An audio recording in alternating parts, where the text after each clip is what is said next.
Hi hello നമസ്കാരം. PH3 അക്കാദമിയുടെ പുതിയൊരു ക്ലാസ്സിലേക്ക് എല്ലാവർക്കും സ്വാഗതം. നമ്മൾ മലയാളത്തിൻ്റെ മോക്ക് ടെസ്റ്റാണ് ചെയ്യുന്നത്. അതിൻ്റെ പാർട്ട് 4 ആണ് ഇന്ന് നമ്മൾ ചെയ്യാനായിട്ട് പോകുന്നത്. ഇന്ന് മുൻകാലങ്ങളിൽ ചോദിച്ചിട്ടുള്ള കുറേയധികം ചോദ്യങ്ങളാണ് നമ്മൾ ഉൾപ്പെടുത്തിയിട്ടുള്ളത്. അതുപോലെ തന്നെ മുൻപിലുള്ള മോക്ക് ടെസ്റ്റുകൾ മലയാളത്തിൻ്റെ ആയാലും മറ്റു മോക്ക് ടെസ്റ്റുകളായാലും ചെയ്യാത്തവരുണ്ടെങ്കിൽ നമ്മുടെ പ്ലേലിസ്റ്റിനകത്ത് ആ മോക്ക് ടെസ്റ്റുകൾ കിടപ്പുണ്ട്. അപ്പോൾ അതൊന്നും എടുത്ത് ചെയ്യുക. LPUP മാരത്തോൺ എന്നാണ് നമ്മുടെ പ്ലേലിസ്റ്റിൻ്റെ പേര്, അതിനകത്തുണ്ട്. അതുപോലെ തന്നെ മറ്റൊരു പ്രധാനപ്പെട്ട കാര്യം എന്ന് പറയുന്നത് നമ്മുടെ LPUPയുടെ ക്ലാസ്സുകളും ഡെയിലി കറണ്ട് അഫയേഴ്സും എല്ലാം അപ്ഡേറ്റ് ചെയ്യുന്ന നമ്മുടെ വാട്സപ്പ് ഗ്രൂപ്പിൻ്റെയും അതുപോലെ തന്നെ വാട്സപ്പ് കമ്മ്യൂണിറ്റിയുടെയും ടെലഗ്രാം ചാനലിൻ്റെയും ലിങ്കുകൾ നമ്മൾ കമൻറ്റ് ബോക്സിനകത്ത് പിന്നെയും ഇടുന്നുണ്ട്. അതുപോലെ തന്നെ നമ്മൾ ഡിസ്ക്രിപ്ഷൻ ബോക്സിനകത്തും അത് കൊടുക്കുന്നുണ്ട്. അപ്പോൾ എന്ത് ചെയ്യുക, നിങ്ങൾക്ക് ജോയിൻ ചെയ്യാൻ താല്പര്യമുള്ളവർ അതിനകത്ത് ജോയിൻ ചെയ്യുക. നിങ്ങൾക്ക് ഡെയിലി കറണ്ട് അഫയേഴ്സും ക്ലാസ്സുകളെല്ലാം അതിനകത്ത് സൗജന്യമായിട്ട് ലഭിക്കുന്നതാണ്. അതുപോലെ തന്നെ മറ്റൊരു പ്രധാനപ്പെട്ട കാര്യം എന്ന് പറയുന്നത് നമ്മൾ ഈ വരുന്ന ഏപ്രിൽ 8-ാം തീയതി തിങ്കളാഴ്ച LPUPക്ക് വേണ്ടിയിട്ടുള്ള 19ാമത്തെ ക്രാഷ് കോഴ്സ് നമ്മൾ ആരംഭിക്കുകയാണ്. പുതിയ ബാച്ചാണ്. ഏപ്രിൽ 8 തിങ്കളാഴ്ചയാണ് ആരംഭിക്കുന്നത്.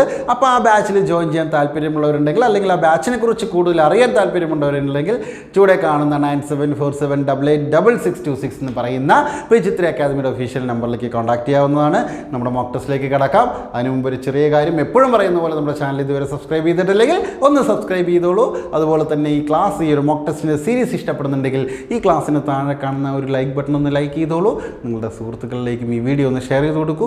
നമുക്ക് നേരെ മോക്ക് ടെസ്റ്റിനകത്തേക്ക് പോകാം. എപ്പോഴും പറയുന്ന പോലെ 10 മാർക്കിൻ്റെയാണ് മലയാളം വരുന്നത്. 10 മാർക്കായിരിക്കും ഇവിടെ ഉണ്ടാവുക. അപ്പോൾ ആ 10 മാർക്കിൽ എത്ര മാർക്ക് നിങ്ങൾക്ക് കിട്ടി എന്നുള്ളത് കമൻറ്റ് ചെയ്യാൻ മറക്കരുത് എക്സാമിന് ശേഷം, മോക്ക് ടെസ്റ്റിന് ശേഷം. ഓക്കെ, സോ നമുക്ക് നോക്കാം. ആദ്യത്തെ ക്വസ്റ്റ്യൻ എന്ന് പറയുന്നത് വിചാരിച്ചത് കിട്ടിയില്ലെങ്കിൽ കിട്ടിയത് കൊണ്ട് തൃപ്തിപ്പെടുക എന്ന അർത്ഥം വരുന്ന ശൈലി ഏതാണ്? മുൻകാലങ്ങളിൽ ചോദിച്ചൊരു ചോദ്യമാണ്. വിചാരിച്ചത് കിട്ടിയില്ലെങ്കിൽ കിട്ടിയത് കൊണ്ട് തൃപ്തിപ്പെടുക എന്ന അർത്ഥം വരുന്ന ശൈലി ഏത്? നോക്കൂ, ഉരുളയ്ക്ക് ഉപ്പേരി, മീൻ തൊട്ടുകൂട്ടുക, ഇന്ദുലേഖയില്ലെങ്കിൽ ദാസി, മിന്നുന്നതെല്ലാം പൊന്നല്ല. ഏതാണ് എന്നുള്ളത് നോക്കുക, എഴുതുക. ഓക്കെ, എന്നൊക്കെ ഡയറക്റ്റായിട്ട് നമ്മൾ മുൻകാലങ്ങളിൽ ചോദിച്ചതാണ്. ശൈലിയുടെ ഭാഗമാണ്. നമുക്കുണ്ട് മലയാളം ശൈലികൾ നമുക്ക് പഠിക്കാനുണ്ട്. അതുപോലെ തന്നെ അടുത്തത് തെറ്റായ ജോഡി കണ്ടെത്താനാണ് പറഞ്ഞിട്ടുള്ളത്. കൃതികളെ പറ്റിയിട്ട് നമുക്ക് പഠിക്കാനുള്ളതാണ്. മലയാളത്തിൽ നമുക്ക് കുറേയധികം കൃതികളെ പറ്റി നമ്മൾ അറിഞ്ഞിരിക്കണം അല്ലേ? അപ്പോൾ ആ മേഖലയിൽ നിന്നുള്ളൊരു ചോദ്യമാണ്. 4 ഓപ്ഷനകത്ത് 1 സഫലം ഈ യാത്ര എന്ന് പറയുന്നത് SK പൊറ്റക്കാടിൻ്റെ ആണെന്ന് പറയുന്നുണ്ട്. അതുപോലെ തന്നെ രമണൻ ചങ്ങമ്പുഴ കൃഷ്ണപിള്ളയുടെ എന്ന് പറയുന്നുണ്ട്. കൊഴിഞ്ഞ ഇലകൾ ജോസഫ് മുണ്ടശ്ശേരിയുടെ എന്ന് പറയുന്നുണ്ട്. അതുപോലെ ഉമാകേരളം ഉള്ളൂർ S പരമേശ്വരയ്യർ എന്ന് പറയുന്നുണ്ട്. അപ്പോൾ ഇതിനകത്ത് ഏത് ജോഡിയാണ് തെറ്റ് എന്നുള്ളതാണ് കണ്ടുപിടിക്കാൻ പറഞ്ഞിട്ടുള്ള. Option A, B, C, D ഏതാണെന്നുള്ളത് നോക്കി കണ്ടുപിടിക്കുക. സമയം വേണ്ട ഒരു പോസ് ചെയ്തോളൂ. നമുക്ക് അടുത്ത ക്വസ്റ്റ്യനിലേക്ക് പോവാം. അടുത്തത് താഴെ കൊടുത്തിരിക്കുന്നവയിൽ വള്ളത്തോൾ നാരായണ മേനോൻ എഴുതിയ കൃതി ഏതാണ്? ഓക്കെ, താഴെ കൊടുത്തിരിക്കുന്നവയിൽ വള്ളത്തോൾ നാരായണ മേനോൻ എഴുതിയ കൃതി ഏതാണ്? ദുരവസ്ഥ, കർണഭൂഷണം, പിങ്കള, കൊച്ചു സീത. ഏതാണ്? ഡയറക്റ്റ് ആയിട്ടുള്ള ക്വസ്റ്റ്യൻ. അതൊക്കെ നിങ്ങൾ പഠിച്ചിട്ടുണ്ടാവും. സിമ്പിളല്ലേ?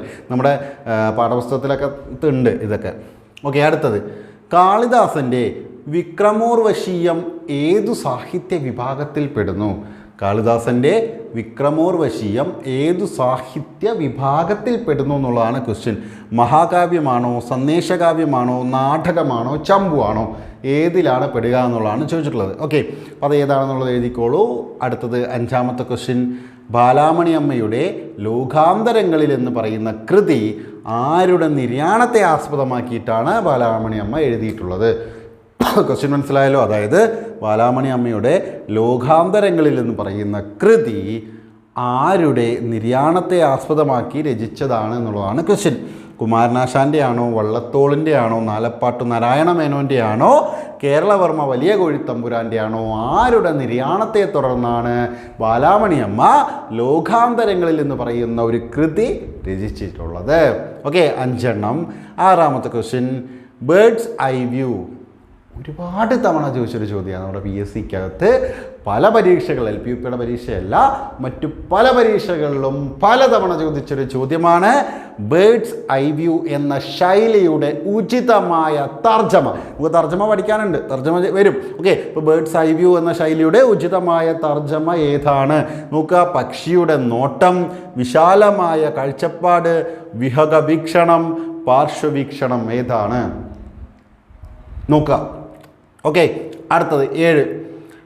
വാഴ പ്ലസ് പഴം, സന്ധി എന്ന് പറയുന്നതിൻ്റെ ഭാഗത്തു നിന്ന് വരുന്നതാണ്. വാഴ പ്ലസ് പഴം, വാഴപ്പഴം, ഇവിടുത്തെ സന്ധി ഏതാണെന്നുള്ളതാണ് ചോദിച്ചിട്ടുള്ളത്. വാഴ പ്ലസ് പഴം വാഴപ്പഴം അല്ലേ. അപ്പോൾ ഇവിടുത്തെ ഏത് സന്ധിയാണെന്നുള്ളതാണ്. അത് ദ്വിത്വസന്ധിയാണോ, ലോപസന്ധിയാണോ, ആദേശസന്ധിയാണോ, ആഗമസന്ധിയാണോ, ഏതാണ്? ആ പേരിൽ നിന്ന് തന്നെ നമുക്കത് കിട്ടും. എന്നാലും ഏതാണെന്നുള്ളത് എഴുതിക്കോളൂ.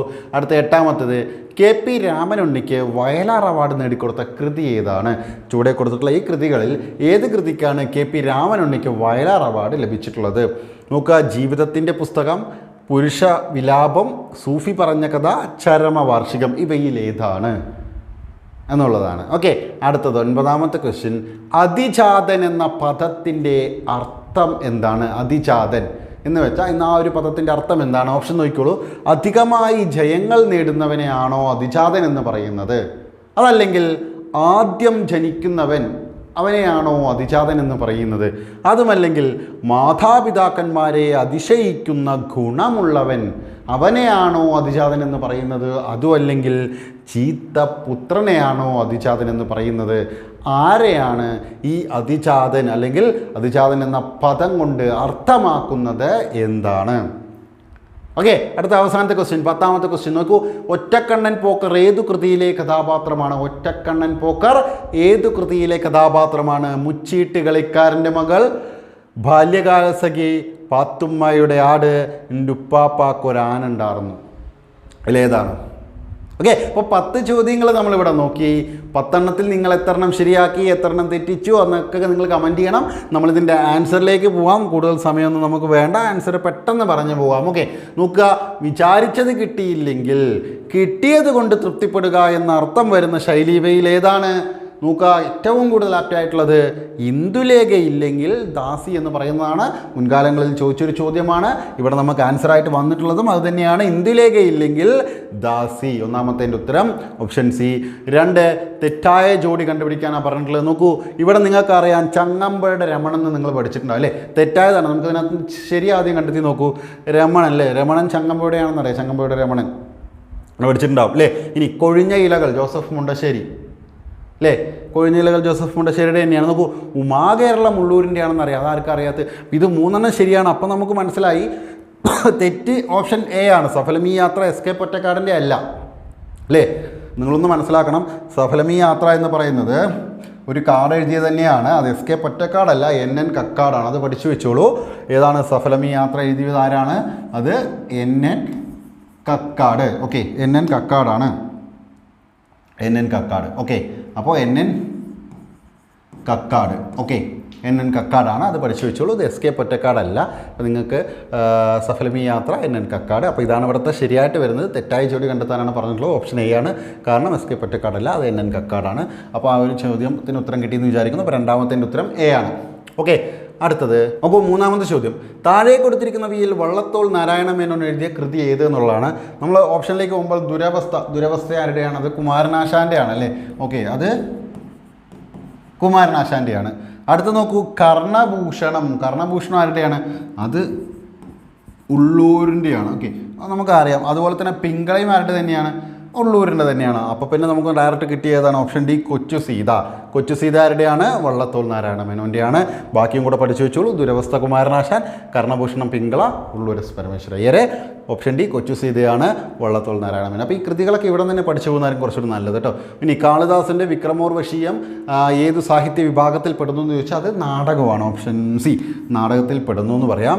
അടുത്തത് 5, ബാലാമണി അമ്മയുടെ ലോകാന്തരങ്ങളിൽ എന്ന കൃതി ആരുടെ നിര്യാണത്തെ ആസ്പദമാക്കി രചിച്ചതാണ്? അത് നാലപ്പാട്ട് നാരായണ മേനോനെ അല്ലേ? മേനോൻ്റെ മരണത്തെ